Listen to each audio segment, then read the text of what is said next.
అడవిలున్న చెట్లన్నీ ఒక్కోటి కొట్టేసుకుంటా గా అడవిని శాన మటుకు పొతం పెట్టినాం. గట్ల మన అవసరాలు జయంగా జంగల్లున్న మూగ జీవాలు మస్తు అవస్థ పడుతున్నాయి. తినటానికి తిండి దొరకక ఊర్ల మీద పడి జనాలను తిప్పలు పెడుతున్నాయి.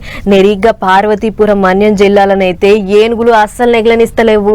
మందకు మంద తిరుక్కుంటా ఊర్లనే భయపెట్టిస్తున్నాయి. ఇక చూడుర్రి తోవెంట పోతున్న ఓ లారీ నాపి ఏం చేసినాయో. ఏనుగుల రౌడీజం చూడుర్రి ఎట్లుందో. ఏ బిడ్డ ఇది మా అడ్డ అని అనుకుంటా తోవెంట పోతున్న గి DCM బండి నాపి దాన్నో తోలు బొమ్మని చేసి ఆడుకున్నాయి. లెక్కకైతే గి లారీ చింతపండు బత్తాలేసుకొని పోతుందట. అట్లా పోత సుభద్రమ్మ వలస దిక్కు ఓంగనే ఏనుగుల మంద గి బండి కడ్డం తగిలినాయి. అంతే దెబ్బకు డ్రైవర్ అన్న బ్రేక్ వేసిండు. ఏందో రుబ్బడిగా ఓవడితివి, ఈడ గజరాజులు ఉంటాయన్న సంగతి యాదమర్చినవా? పానాలతో బతకాలని లేదా ఎట్లా అని సుట్టు చేరి రౌండప్ చేయాలనుకున్నాయి. అది కనిపెట్టిన డ్రైవరు ఇంకా క్లీనర్ అన్నలు బండి నిడిచిపెట్టి ఆ నుంచి ఉరుకుడు పెట్టిర్రు. ఇక అటెంక ఏనుగుల భాగవతం చూడాలే. జర్ర సేపట్ల బండి అద్దాలు పగలగొట్టి బండిని తుక్కు చేసినాయి. ముంగట గిర్రకాడున్న గి మడ్గర్ను తొండంతోని కొడితే దెబ్బకు సొట పోయింది.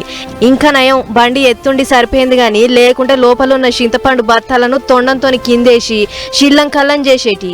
గిట్ల ఏనుగులను ఏం చేయలేక సాట్కు పోయి దాసుకున్న డ్రైవర్ అన్నలు ఏనుగుల నుంచి వెళ్ళిపోయినాక మళ్ళా బండి కడుకొచ్చిర్రు. ముంగట కూసోని గిట్ల అయ్యిందని ఆ లోళ్ళకి చెప్పుకుండు. అయితే ఏనుగుల ఉద్ధారకం చేయంగా అటు ఇటు పోయేటోళ్ళు వచ్చేటోళ్ళు ఎక్కడోళ్ళు అక్కడనే ఆగిపోయారు. ఇంతలో ఒకళ్ళు కట్టేందుకొని హడి అని గెదుముకుంటా కొట్టుకుపోయిండు. అట్లని ఈ ప్రాంతానికి ఏనుగుల మంద కొత్త ఏం కాదుల్లో.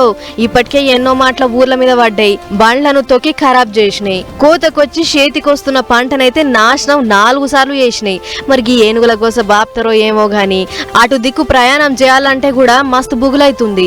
జర ఏదన్నో ఉపాయం గట్టి వీడిపీడ బాపుర్రి సారు అని సర్కార్ను ఒక తీరుగా అడుగుతుర్రు జనాలు. చూడాలి మరిగా ఏం చేస్తారో.